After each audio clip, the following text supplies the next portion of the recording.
There are a lot of games that come out for the Nintendo Switch on the eShop every week, and it can be kind of hard to find out what's a good game and what's not a good game. A company named Fireshine Games asked me if I wanted to check out a new Nintendo Switch game called Core Keeper, and I was like, cool.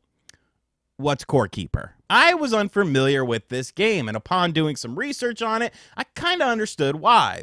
Typically, I don't play these styles of games. Not to say that they're bad, because there's a lot of great ones, and Core Keeper seems to be a really popular game. The game was out for about 2 years in early access, and now it's available on the Nintendo Switch, the PlayStation, the Xbox, and of course, PC.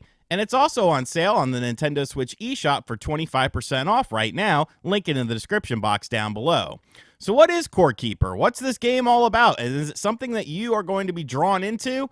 I didn't know how I was going to feel about it, but let me tell you something, man. This game is super addictive, and I want to show you guys why you will probably become addicted to it too. So the game starts out, you basically tailor suit your character to how you like it based on appearance, and you can also choose a different class that will give you different starting abilities.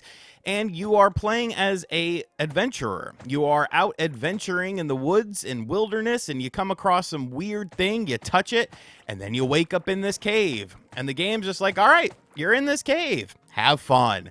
Like, there's no sort of tutorial, there's no sort of like detailed instructions that are constantly popping up. They just thrust you into this game and you're allowed to figure it out on your own. And while some people might not like that, I think this is great. This game definitely respects you as a player and your ability to be able to figure things out. So right now, I'm just kind of running around like a chicken with my head cut off. I see I have a health meter and a food meter, so I've got to keep that in mind and potentially eat. You have your inventory system, you have the ability to place different things, and you can cycle through your items, your main items, with the L and R buttons on your Nintendo Switch controller. The ZL will basically allow you to drop things, and the ZR will allow you to hit things with a weapon or your fist. Now, there's crafting in the game, so we're going to go ahead, since we have some wood, we'll craft a few different things here. We'll get a torch going so that we can have some light in our cave,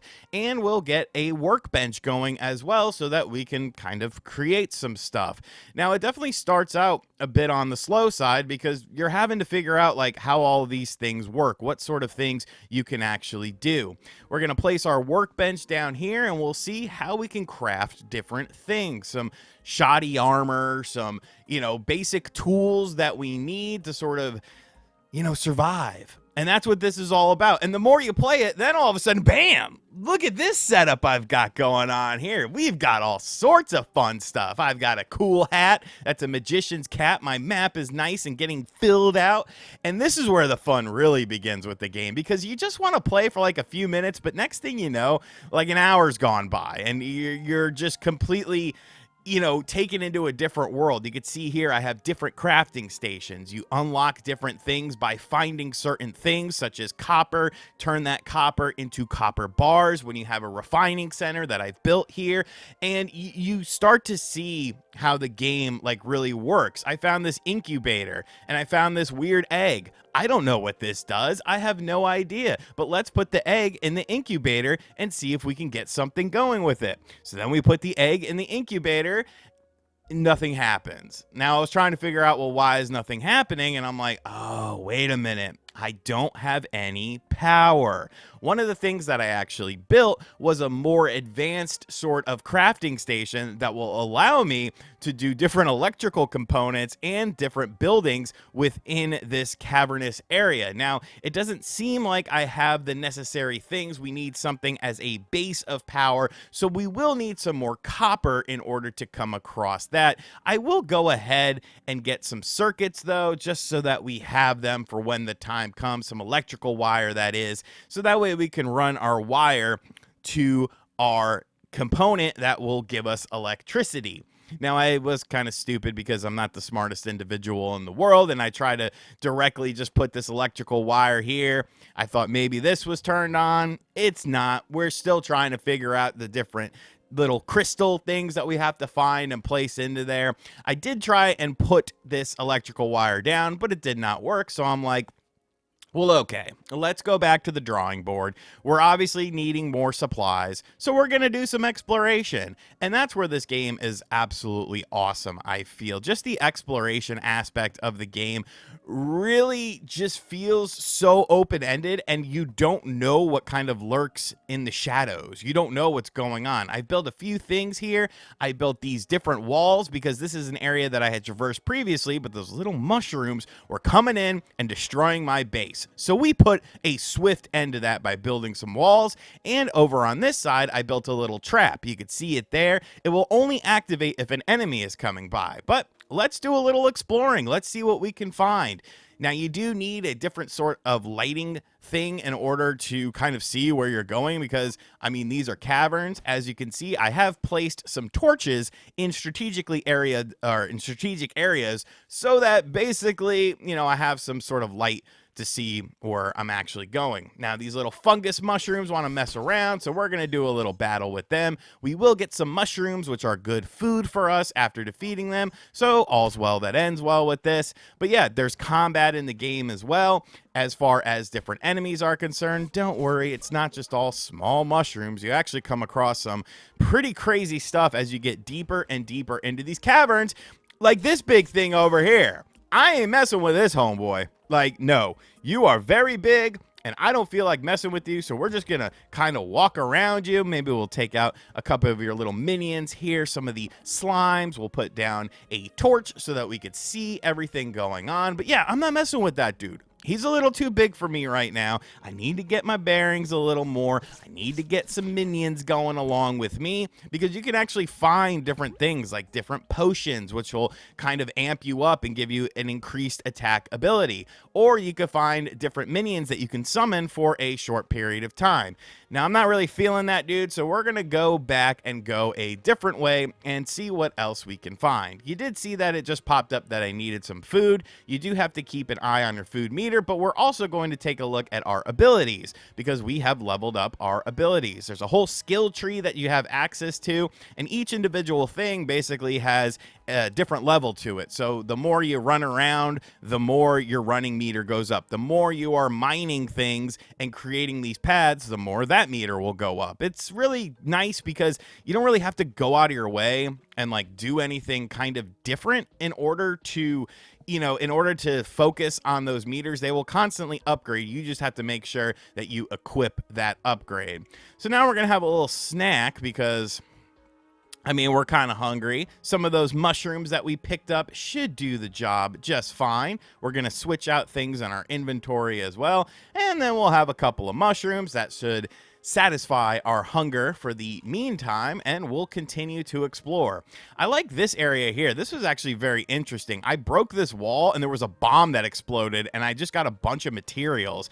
And then there's like this beautiful tree here. Like, what is this doing here? Why is it here? I don't know. It's part of the adventure. It's part of the exploration. I found this little like pseudo base camp as well. Now I'm in the dark because I'm an idiot, but I am kind of looking around for different items and getting some copper so that we can make some more copper related items.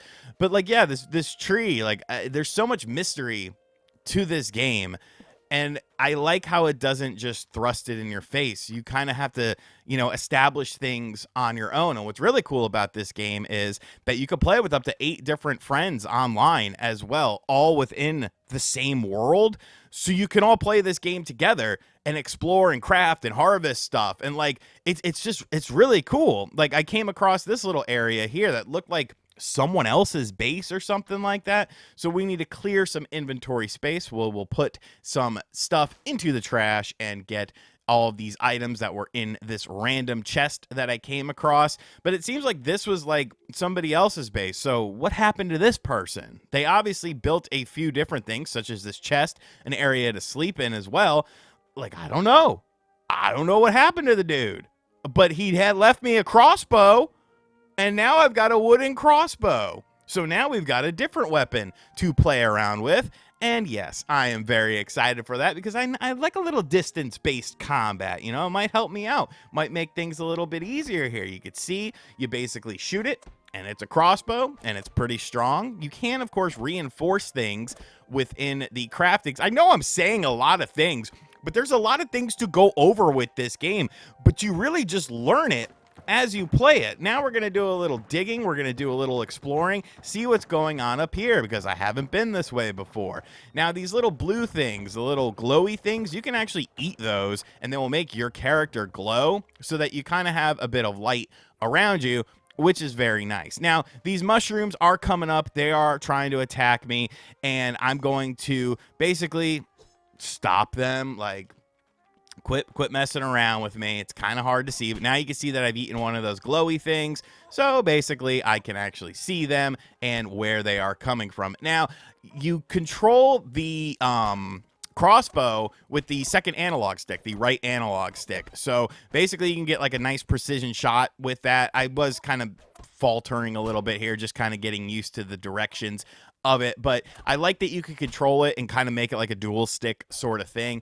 And I really think there's going to be a lot of cool weapons as you go along that either you craft yourself or maybe you find out in the wild. And you can do so many different things in this game. You can go fishing and like get the fish and then go back to your base, and if you have a cooking pot that you have made, you can then cook the fish, and then that'll give you some certain abilities and stuff. And there's a bunch of different fish in it as well. We're just going to pick up some additional mushrooms here to kind of make sure we're getting everything we can out of this area. We are getting a little bit, quite a few supplies and what's going on here. And, you know, we might have to go back to base here in a little bit, drop off some of these supplies, but this is good. This is good. We are getting lots of good things that we need, and now we can advance our camp as well. And you can kind of go in different directions with advancing your camp, which I also really like. I think that's kind of cool because you can like build structures and stuff as well. I haven't really done anything with that. We're going to take some of the copper that we found